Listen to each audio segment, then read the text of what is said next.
Now, when I was young activist, and I still sometimes do it,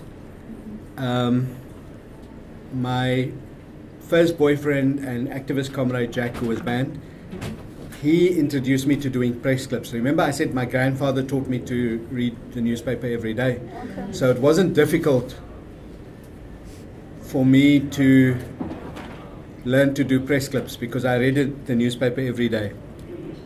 So here's an example of a press clip book from 1980. Oh.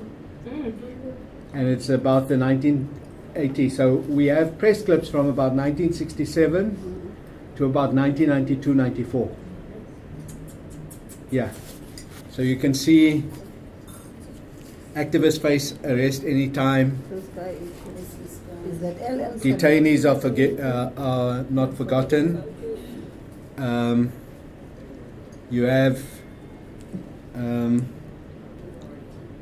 yeah, there's a story here. You can read. It's just for fun, just to let you know what they did to us. Who wants to read it? Tozama. The bottom one. The bottom one. Yes, the one about release. Police. This one.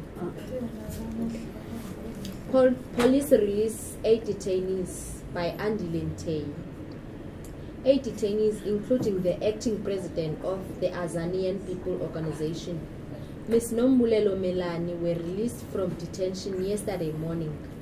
Ms. Melani, as well as a Bridgetown High School pupil, Nicolette van Driel, had been kept in Posmo Prison retreat. The others were kept at Victor Verster Prison. They are 2 University of the Western Cape students, Mr. Abraham Patel and Mr. Cecil Esau, 2 Hewa Training College students. Mr.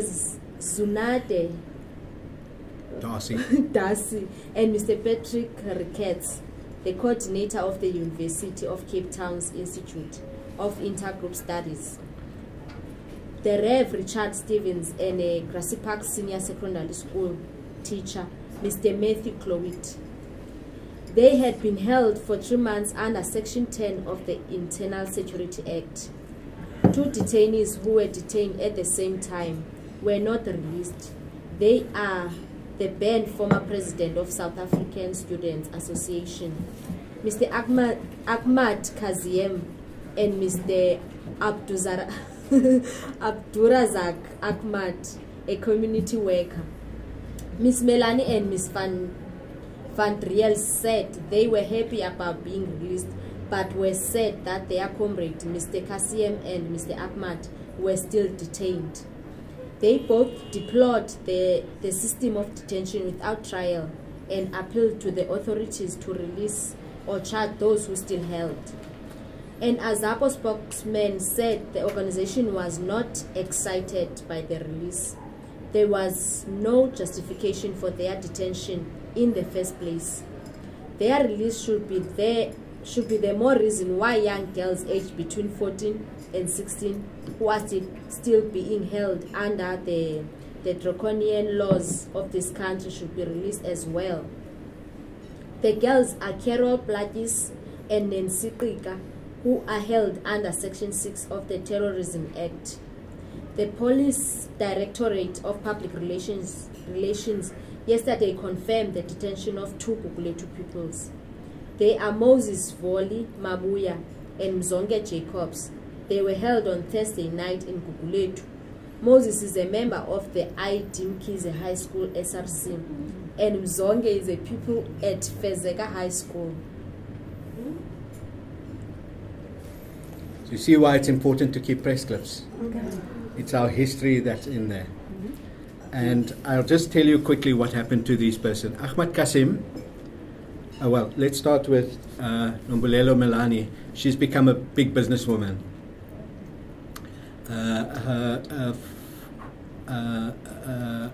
Nicolette van Driel has become an ANC Director General, or she was a director in one of the departments, in international relations or so on. Ibrahim Patel, who knows what he is doing? He's the Minister of Economic Development. Right? Cecil Isso joined MK and came out of Robben Island eventually, and he now works for the Institute of Justice and Reconciliation. Zunaid Darcy drowned while diving. Pat Ricketts joined MK, went to Angola, and he's a little bit because what happened to him when we were in prison, when we were on a hunger strike, we elected him to go and speak on our behalf because we refused to accept visitors. Okay. And we refused to eat. And he went to speak to his mum to say, this is what we're doing. And the police wouldn't let him finish the conversation with his mother. And they dragged his mother away, and he put his fist through the glass that separated us. And his mother went home and died. Who? And they wouldn't let him out to the funeral. So he then went off and joined MK and ran around the bush with a gun and wasn't very happy. And a very sad thing happened to him recently. He's a general in the SANDF, and his only son was killed in a car crash. So that's him. And then Ahmed Kasim, who was one of the detainees. I don't know the Mzonke Pony, you all will know. Yeah, Whitey Jacobs. Yeah, Whitey Jacobs. He was also a comrade. He's still around. Yeah. But Ahmed Kasim was one of the leaders of the PAC, and he was the founder of Qibla, which is a pro-Iranian. Their slogan is, he's still a member of the PAC, their slogan is, one solution, Islamic revolution. So they want to make all of us Muslim. And he founded Pagad. And most of you won't remember what Pagad did. They blew up, they put bombs where there were liberal Muslims, they put bombs where there were drug dealers, they put bombs where there were gay people, blah blah, they bombed. Where there were Jewish people, they put bombs. And that was between 97 and 99. And many of their people went to prison. So that's who he is. We're not very good friends. They kept us as the last two because we disliked each other the most. So that was punishment for us. So that is one book, and here you'll see there's one for 1987. And there's a, in this one, I think there's a nice... Can I ask something? Yeah. Yeah. With the apartheid government, did it affect how the journalists wrote, the articles? Sorry? Did the apartheid government have an effect on how the journalists wrote and everything? How the? The journalists wrote, the articles, whether there's still things that they were allowed to write about and some not and everything. Yeah. I'm going to show you something now exactly what journalists were.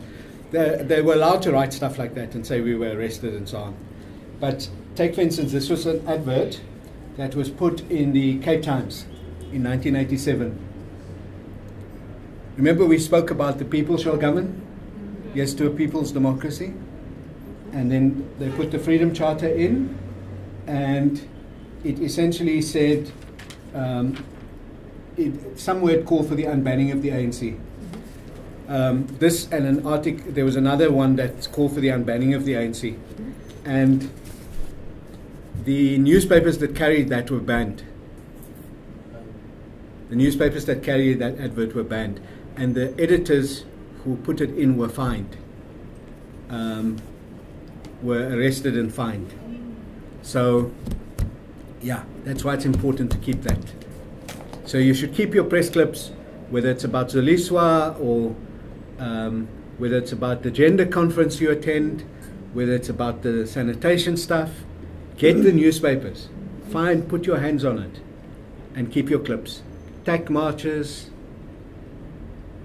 sanitation, EE, lots of stuff. So one day you can write your own history.